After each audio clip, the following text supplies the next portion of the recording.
Jirra jirtu kabajamtoota fi daawwattoota Oromiyaa Media Network amma dabareetan oduutii an oduu waliin ordofaa Maammati. Muggaasni kutaa magaalaa Haariyaa lammii kuraa jaamuun hafarfamaa jiru summii gaafii mirga abbaa biyyummaa Oromoon Finfinnee irratti kaasaa ture ittiin doomsaniidha jechuun keessa beeytoonni ibsan kanneen shira muggaasa kutaa magaalaa Haarawaa kana duuba jiran itti dhiyeenyatti hordofaa jiran keessaa qayyaada isaanii nuuf qoodan akka jaanitti lammii kuraa kan jaamu maqaa Oromootiin kutaa magaalaa Haaree moggaafne jechuun ololle kaadroonni bilisiqinnaa oofaa jiran balaa hamaa of duuba qabaa jiran. Akka keessa beeytoonni kunneen saaxilanitti lafti amma akka kutaa magaalaa Haariyaatti moggaafame kun boolee fi ekkaa irraa kan muramee tolfame yoo ta'u irra caaraan lafa kanaa kan qotee bulaan Oromoo irraa buqqifameedha. Qotee bultoonni lafa kanarra jiraatanis akka gibira hin kafalle yeroo dheeraaf kan orgaman yoo ta'u sababni isaatis guyyaa eeganii lafa kanarratti mirga hin qabdan jechuun irraa buqqisuuf akka ta'eedha jedhu warri dhimmicha hordofaa jiran. Gaaffiin Oromoon Finfinnee irratti dhiyeessaa ture yeroo ammaa guutumatti mormamee warri gaaffii kana kaasus yakkamee hidhameetii jira. Hidhamaatis jira kan jaam maddeen keessoo sirnichaa summii dammaan dibame kan akkanaa kanaan uummata Oromoo gowwoomsuun maaster pilaanii marsaa lammaffaa Finfinnee irratti gaggeessuuf adeemamaa jira jan. Akeekni jiru naannoo Amaaraa fi Finfinnee waltuisiisuudhaan suutaan Oromiyaa bakka lamatti cabsuu fi akkasumas naannoo Amaaraa dhawaatumaan gaaffii mirga abbummaa Finfinnee irratti akka kaasuuf hojii hamaatu lafa jalaan hojjetamaa jira jechuun maddeen kanneen saaxilan. Uummanni Oromootis waan deemaa jiru kana akkuma kaleessaatti sagalee tokkoon mormee gaaffii Finfinnee irraa qabu irra deebisee haaromsuu fi yeroo maayitiif qabsoo finiinsee injifannoo harkaan gahachuuf akka sossoobu qabu kanneen dhimmichatti dhiyoo jiran dhaamanii jiru. Barataa obsaa Abdiisaa dabalatee namoonni torba guyyaa kaleessaa erga mana hidhaa irraa gadi lakkifamaniin booda ammas deebisanii poolisii humna addaa Oromiyaatiin butamanii hidhamuun gabaafame. Namoonni kunneen asiin duras si'a hedduuf manni murtii wabiidhaan akka gadi lakkifamaniif ajaja dabarsus poolisiin akka jarri hin hiikamneef dhoowwaa ture jaan. Usmaan Baayyuu dabalata qaba. Namoota galmee koloneel Gammachuu Ayyaanaa jalatti matamanii fi kanneen manni murtii ammas irra deebiidhaan hidhaa irraa bilisaan gadi lakkise poolisoonni humna addaa Oromiyaa butuun achi buutee isaanii dhabamsiisuu itti fufanii jiru jechuun maatiin hidhamtootaa komii qaban dubbatan. Akka maatiin hidhamtootaa jedhanitti guyyaa kaleessaa onkololeessa 21 barkoom 2020tti namoota galmee koloneel Gammachuu Ayyaanaa jalatti matamuun godina addaa naannawa Finfinnee mana hidhaa magaalaa Sabbatatti hidhamanii turan keessaa namoonni 10 gadi lakkifamanii turan. Haa ta'u malee akkuma asiin dura gochaa turan wayitii isaan mana hidhaatii gadi ba'anitti balbaluma sanarratti humni addaa poolisii Oromiyaa namoota 7 ambulaansiitti fe'uun makiina paatrooliin dabaalanii fuudhanii akka deeman maatiin hidhamtootaa ibsanii jiru. Akka gabaasa kanaattis namoonni erga gadi lakkifamanii booda ammas butamuu hidhaman kunneen Koloneel Gammachuu Ayyaanaa, Mikaa'el Booran, Kennasaa Ayyaanaa, Barataa Abdul Gaffaar Umar, Barataa Obsaa Abdiisaa, Dhaabaa Wayyuma, Birraa Dhaabaa Faakkataan, haati warraa Obbo Abdul Gaffaar Umar bilbilaan Oromiyaa Media Network itti himtee jirti.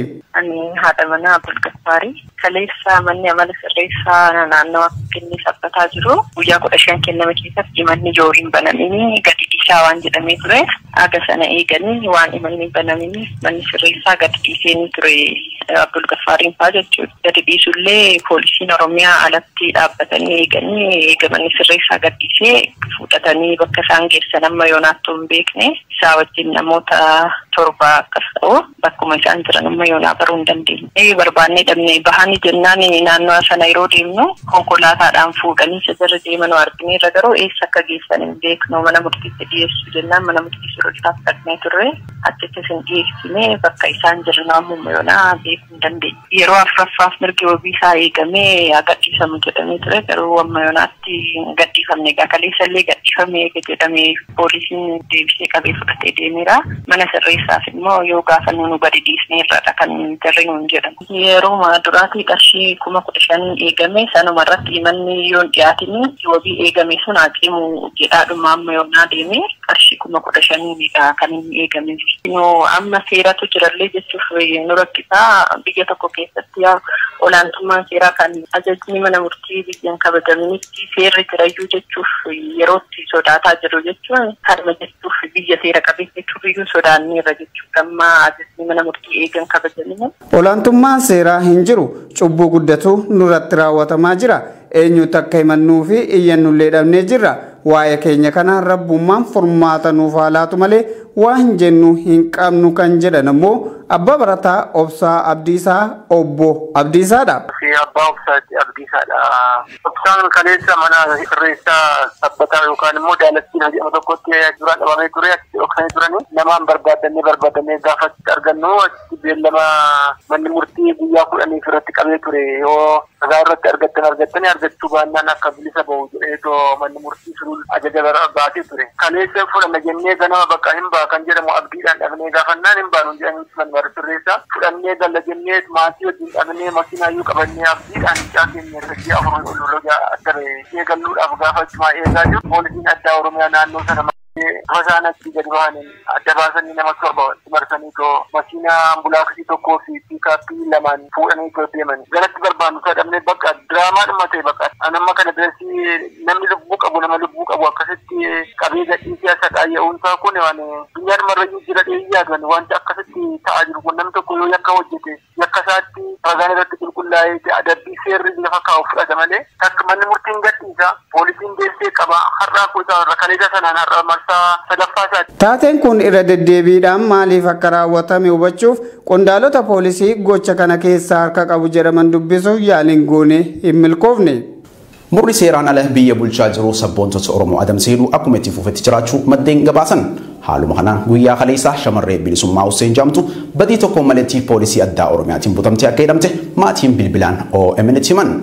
Muhammad Murkamaa dhimma kanarratti waan qindeeffate qaba. Murni seeraan ala biyya bulchaa jiru sabboontota Oromoo adamsee hiruun akkuma itti fufetti jiraachuu maddeen gabaasan. Guyyaa kaleessaa shamarree bilisummaa Hussein jedhamtu badii tokko malitti magaalaa Shaashamannee mana jireenya isiitii poolisii addaa Oromiyaatiin butamtee akka hidhamte maatiin isii bilbilaan OMN himanii jiru. Akka maatiin isii jedhanitti bilisummaan badii qabaattee osoo hin taane sababuma armaan dura guyyaa kabaja ayyaana dubartootaa kan ji'a bitootessaa yookiin Maarch 8 kabajame irratti yaada dhuunfaa isii dabarfatteef qofa barbaadamaa akka turtee fi ammallee dhimmuma saniif akka hidhamte maatiin isii himanii jiru. Guyyaa ayyaana sanirraa qabee miidiyaaleen nafxanyaa hundi sabboontitti Oromoo kanarratti akka duula bananii turan kan yaadatamu yoo ta'u ajajaan nafxanyaa qofa hojiirra oolchuuf kan aangoo ciniinee qabate mormii mootummaa ofiin jedhus dubree bilisummaa qabuuf adamsaa turutu himama.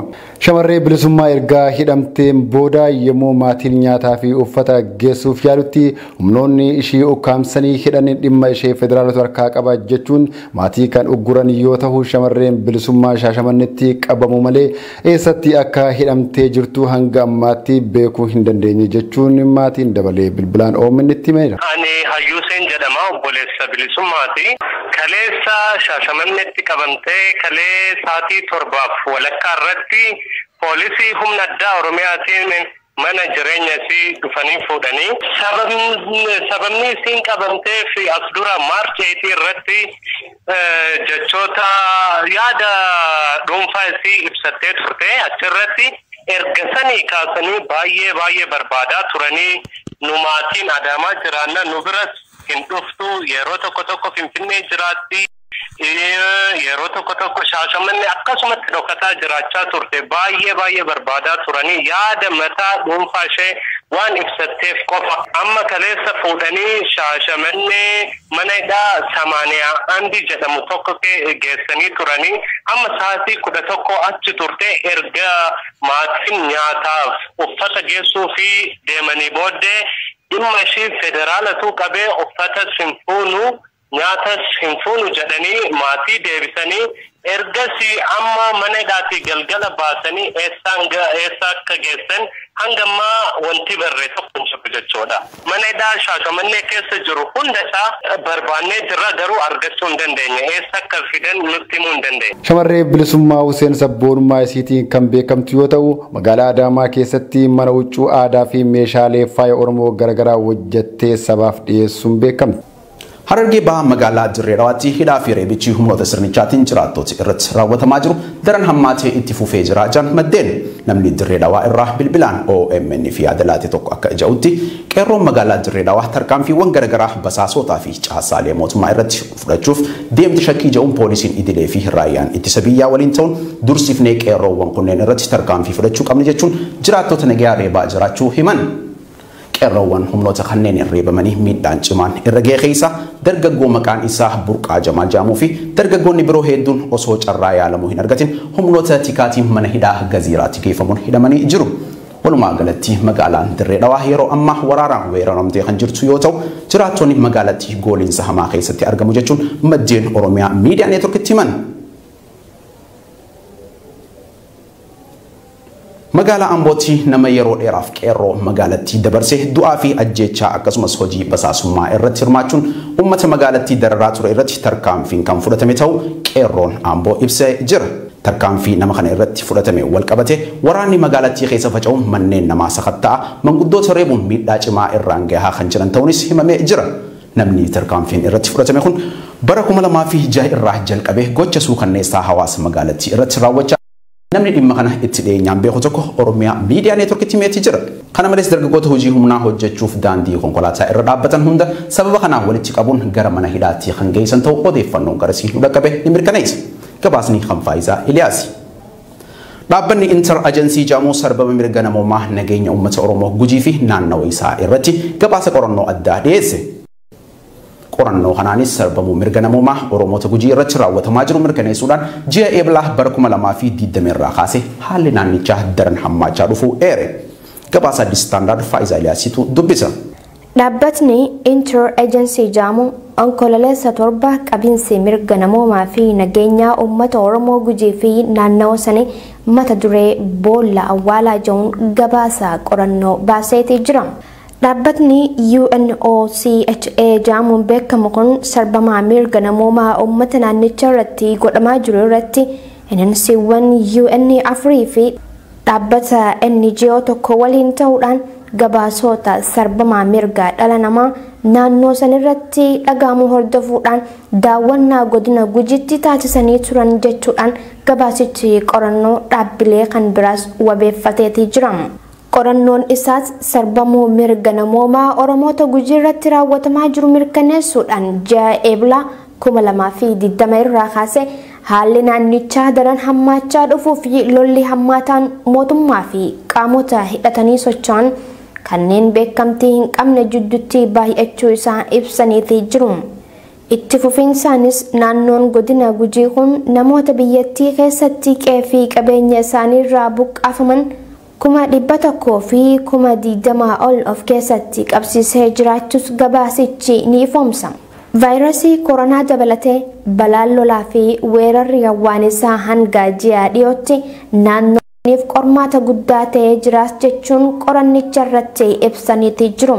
Haaluma kanaan namootni qe'ee isaaniirraa bara 2017 2019 keessa buqqa'an kunneen baay'inaan 80,000 kan ta'an ji'a bitooteessaatii as gargaarsa homaatu akka hin argatanii fi rakkoo hamaaf saaxilamuu gabaasichi ni addeessa. Namootni kun ji'a gabaasichi bishaan dhugaatii ta'us kan dhiqamnaa argachuudhaaf qe'ee qubsiifaman irraa sa'aatii 2 oliif deemuuf dirqamu. Manni jireenyaalleen rakkinoota guddaa bakka sanitti mul'atudha. Kun ammoo kallattiidhaan dhukkuboota hamoof isaan saaxilaa jira jechuun gabaasni dhaabbilee kanaa ni ibsa. Walumaa galatti nyaanni, manni jireenyaa, bishaan, gargaarsi adda addaa fi fayyaa akkasuma wal'aansa fayyaa dabalatee wantoonni dhala namaaf bu'uura ta'an buqqaatota godinicha qubsiifamaniif balaa nama yaaddeessuudha jechuun haalli ulfaataan bakka san jiraachuun gabaafamaatii jira. Gabaasni kan Addis Standard ture. Egaa kabajamtootaa fi daawwattoota keenya oduun ammaaf qabanneesiif dhiyaanne kana fakkaataa an oduu dubbisuun kan isin faana ture hordofaa Maammadii ogeessa kaameraa fi teeknikaa Abdii Jamaal nu faana ture qophiin OMN tan biroo itti fufu turtii gaarii.